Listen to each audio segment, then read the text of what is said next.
Hey guys, welcome back to Sorted George. What we're going to do today, as you can probably see, I've already started. Couldn't wait, you know it is. Right, today what I want to do, I want to make sure that the earth is sorted out for the fuel sender. It's kind of driving me out the wall now. What I'm going to do is, what I've got here, where the fuel pipe attaches to the outlet of the sender, I'm going to put that around the base. I've made a little join so that if it ever needs to be serviced again, then you can leave that on and just obviously unplug it here. I want to sort out a few little wiring bits and bobs, the side markers, get that done. Really, I think that's about it that I want to get done today. They're just stupid little jobs, you know what I mean, but they're going to take a bit of time. So anyway, let's crack on with this and see you in a bit. Okay, just to give you a quick close-up of what I'm doing here, this is one of these fuel line clamps that's obviously it's got a little nut on one end, and I've just put a little connector that's going to fit over that. Right, so that'll go through there like that, and then obviously screw through to the little nut. That then will clamp down on the outlet feed from the tank, obviously up to the lift pump. So that's what you need to earth. That's what I need to earth. So that's what I'm using, and that's how I'm doing it. And like I say, I've just given it just a little tail, so that if the tank needs to be dropped, then where this goes off to, earth into the car body, you haven't got to take all that lot out or disturb this again. It's just a little, you know, makes it easier then, doesn't it? So right, let's get up under the car. Right, what I need to do obviously is undo this one. This is what I need to earth, and this goes up to about here, so there's still going to be plenty of room to clamp this fuel hose on. So this is going to be where the little earth clamp is going to sit, and then what I'll do is I will run it up through this where the live comes through. I'll just poke the wire up through there, and then it can be earthed to the body via a little screw, and it can sort of come through in this bend, so it'll be out of the way in the boot. So right, let's crack on. Sorted, George. In case you were wondering, yes, I have actually got a jack stand under here. Right, here we go. Here's the wire from to the side. So I should just put a connection on that, and I'll probably just run it underneath where the spare wheel sits, and earth it up in here somewhere. Right, made my hole, just scrubbed the paint off so that it's metal against metal, so I get a good earth. Right, there she be, she's in there, nice and tight through. Right, let's go up underneath and finish off. Right, Sorted George, we're all back on. Live's back on. There's obviously the earth, and what I've done, I've obviously insulated it. And I've just put a bit of household electrical earth tape around it, so somebody in the future might actually be able to realise that it's an earth, not a live. Both going up through the floor. You saw where it was earthed, and yeah, right, let's go and see if the gauge moves. Oh yeah, I'll put one of them one of the little carb things as well, blocking off the return, so because this is the vent, this one, so that's all blocked off nicely around now. So right, Sorted George, let's go and test the gauge. Right, battery's on. Let's see if she moves. There she goes, lovely. Right, that's the gauge sorted out, thank God for that. Right, we're just going to do a bit of wiring down on this side by the horn. This is the one that goes to the side marker down there. It was C-wrap, as you probably saw in earlier videos. And also, where are we? Down here, where it's come through here, there's been a bit of chafing going on, so I want to sort that out. Just put some new connections in or something. Or yeah, I've got to sort that out, especially that purple wire, that's awful. Jesus. Right, so it's take all the wires off and away we go. Well, it's not as bad as what I thought, which is a nice thing. This green one has just got a little bit on the outer sheath messing about. It's just this purple one, so I'm just going to run some insulating tape around that. Yeah, so it's just the purple one that's yeah. Right, let's sort that out and wrap some more black insulating tape all the way around it. Sorted, George. Right, there you go, sir. Suit you, sir. What I've done for the purple one, if it will focus, what I've done, I used one of these, and they're nice and thick round, these ones. So what I've done is stripped off enough wire and doubled it over, and obviously crimped it down either side. I wrapped that round first, and now I've obviously done the rest of the loom with some fresh up to there. Sorted, George. Right, let's put it back. Right guys, quick update. What we've been doing down here is repairing the wire up to the indicator on the fender one. I don't know whether the bulb actually works or not, but we'll have to wait and see.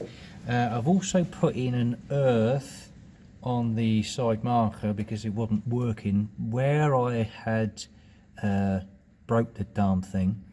I repaired it with a bit of JB weld, and that doesn't conduct electricity, so it wouldn't earth. So hence why I've done that, and I've just earthed it up behind there like I did with the earth for the washer bottle. So that's all done. Over here, same again, this is all done back in, nice and tidied up on the wiring loom, plenty of tape, etc. And I've extended the wire that was broke to go to where are we? There you go. To go to that side marker. Well, that one wasn't broke, so that doesn't need a separate earth, which is good.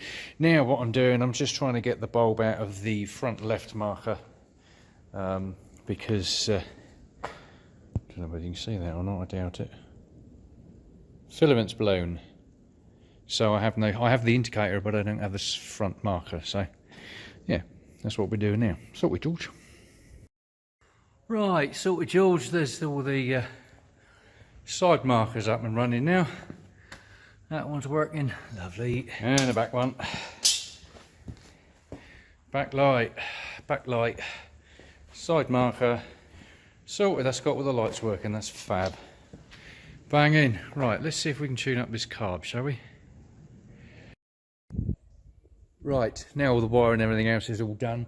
Let's give this little lady a first start, shall we? She hasn't been started for about 3 weeks. What I'd like to do as well today is to put a vacuum gauge on the carb. There's a little Carter BBD carb.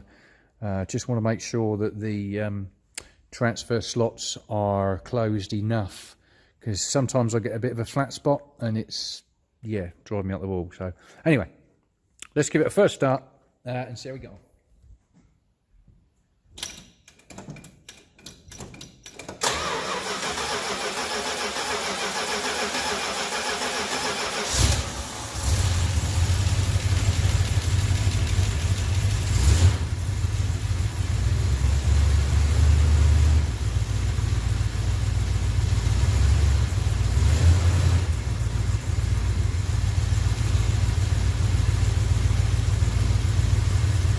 Well, pleased with that. Been stood for a couple of weeks, so yeah, I'll just let her warm up and we'll go from there.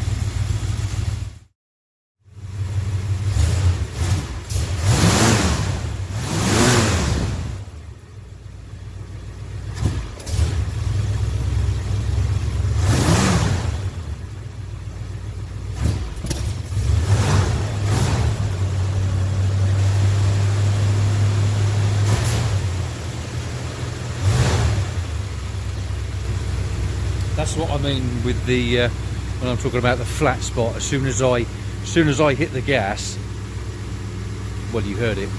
So that's what I want to try and cure if I can. Now this is what I'm on about. If I take off the vacuum hose from the ported vacuum, which goes to the canister on the distributor, seeing as this is just ticking over, that shouldn't make any difference. But it does. So in other words, on tick over, that is pulling vacuum. So I think my transfer slots are open, bringing manifold vacuum into the equation with the timing, and it shouldn't do.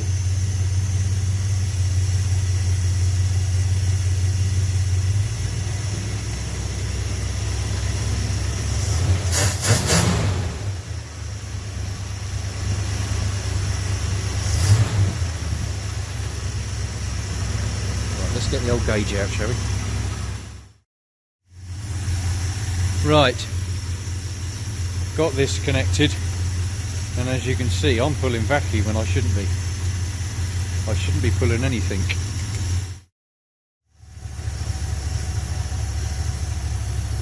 There you go, that's down on 0. Just there.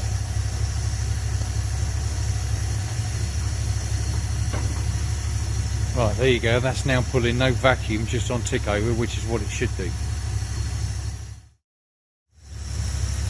Right, just loosened off the distributor. Let's see if that makes any difference for a bit of twisting. I don't have a timing light yet at the moment, so I've got to rely on ear.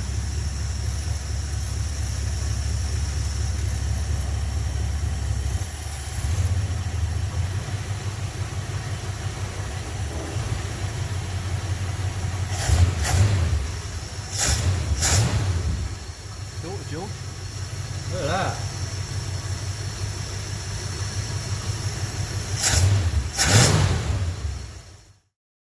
That's ticking over, giving me 12.6 of the voltage as well, so I think I've found my sweet spot. Unfortunately, I'm not able to move one of them mixture screws, but then I suppose that is only on idle.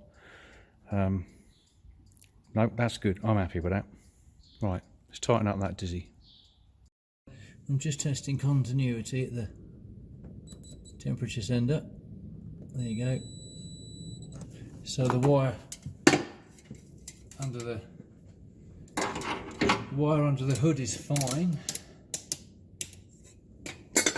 So that must be the sender. And having a look at the temperature sender, I'm not surprised, because where they've painted this engine, they got all paint all over it. Clever. Right, let's give that a clean off and see how we get on. Right, that's that all cleaned off.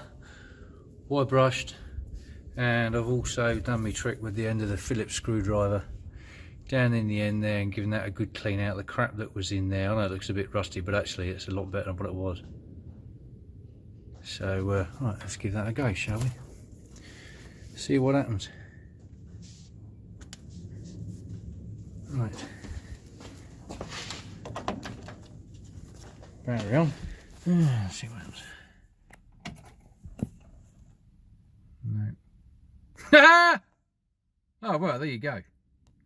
Oh well, there you go. See, look at that, banging. Is that all it is? Just to clean up a blooming connection. Well, there you go. Now that works. Well, what I want to do now, I'm just going to start her up and sort of roll her back and then try and pull forward just to see, make sure that it's okay, because it's all right revving it whilst it's just ticking over, but when it wants to pull some weight, then that's when you notice the difference. So I'm just going to give it a quick start and pull away and see what it's like.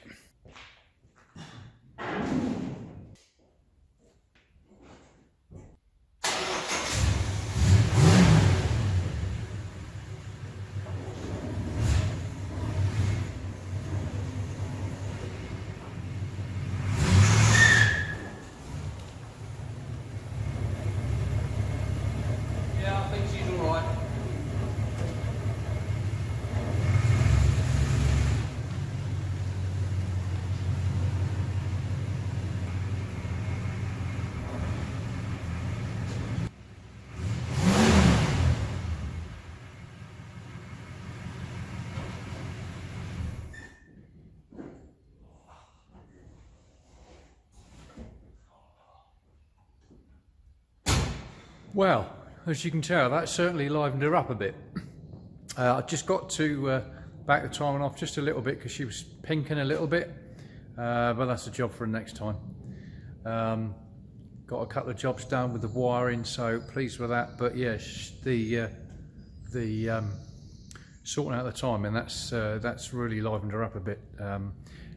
Glad to have sorted out the transfer slots. At least she's not pulling any vacuum whilst on idle, so that's good. I'm not pulling any timing.